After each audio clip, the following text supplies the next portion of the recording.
පුදුකුඩිරුප්පු ආරක්ෂක වළල්ල හා පුදුමාතල නිදමුක්ත කලාපය අතර පිහිටි කලපුවේ වැලිතීරු ආරක්ෂක හමුදාව යටතට ගැනේ. රණබිරුවන් නිදමුක්ත කලාපයේ පුක්කණී මන්සන්ධිය ආසන්නයට ළඟා වෙමින් සිටින බව වන්නේ සටන් බිමේ සිට ජාතක රූපවාහිනියේ සමන් කුමාර රාමවික්‍රම වාර්තා කරයි.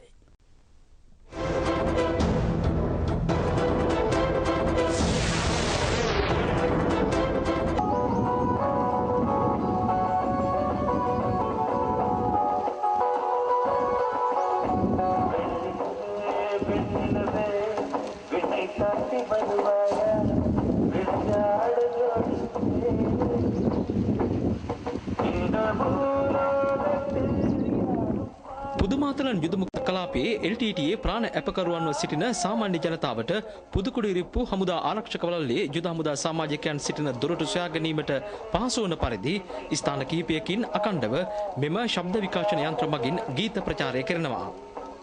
ඒ ඔස්සේ සාමාන්‍ය ජනතාවට හමුදා රැකවරණයට පැමිණීම පහසු වී තිබෙනවා.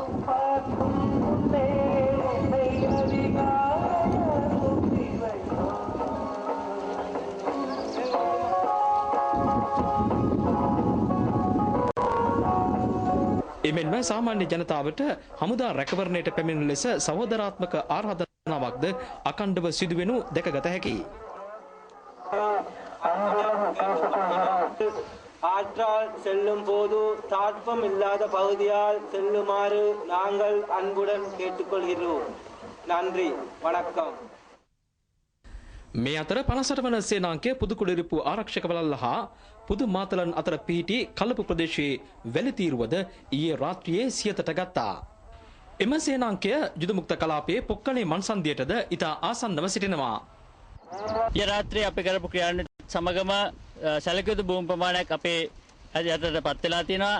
ඒ සමගම සිවිල් ජනතාවට සහ අපි අතර තියෙන දුර මීටර් 100ක් වගේ ප්‍රමාණයකට ලං වෙලා තියෙනවා. ඒ හරහා සිවිල් ජනතාව අපිට ඉතා පහසුවෙන් සහ ඉක්මනින් අපේ පැත්තට ගැනීමේ හැකියාවක් පත් වෙලා තියෙනවා. ඒ සඳහා අපි මේ වගේ අපේ ආරක්ෂක වළල්ලෙන් දොරටු හදලා තියෙනවා. ඒ වගේ ස්ථාන දෙකක් තුනක් තියෙනවා. අපි මේ ස්ථාන තෝරා ගැනීමේදී මෙම කලපුවේ තියෙන ගැඹුර අඩුම ස්ථාන බලලා තමයි අපි මේ වගේ තැන් තෝරගෙන තියෙන්නේ. ඒ ස්ථාන අඳුරා ගැනීම සඳහා අපි ශබ්ද විකාශන යන්ත්‍ර භාවිත කරලා තියෙනවා. ඒ තුළින් ඔවුන්ට ඒ ශබ්දයේ තියෙන පැත්තට පැමිණීමේ හැකියාවක් ලැබිලා තියෙනවා. අද දිනේ අපි මේ කරපු වැඩපිළිවෙලත් සමග 1000කට අධික සිවිල් ජනතාවක් යුදමුක්ත කලාපයේ සිට අපේ ප්‍රදේශය වෙත පැමිණලා තියෙනවා. වන්නියේ පුදුකුඩිරිප්පු සහ පුදුමාතලන් යුදමුක්ත කලාපය අතර මේ වන විට සිදුවන්නේ ලෝකයේ වැඩිම ප්‍රාණ අපකරුවන් සංඛ්‍යාවක් මුදවා ගැනීමේ ක්‍රියාන්විතය. ලෝකයේ කිසිදු රටක් හෝ කිසිදු හමුදාවක් හෝ මෙවැනි අභියෝගයකට මුහුණ දී නැහැ. ඒ නිසා අලුත් ක්‍රමවේදයන් අලුත් උපක්‍රම මේ ක්‍රියාන්විතයේදී යොදා ගැනීමට ශ්‍රී ලංකා රජයට සහ ශ්‍රී ලංකා හමුදාවට සිදු වී තිබෙනවා. රූපවාහිනියේ සමන් කුමාර රාමවික්‍රම පුදුකුඩිරිප්පු සිට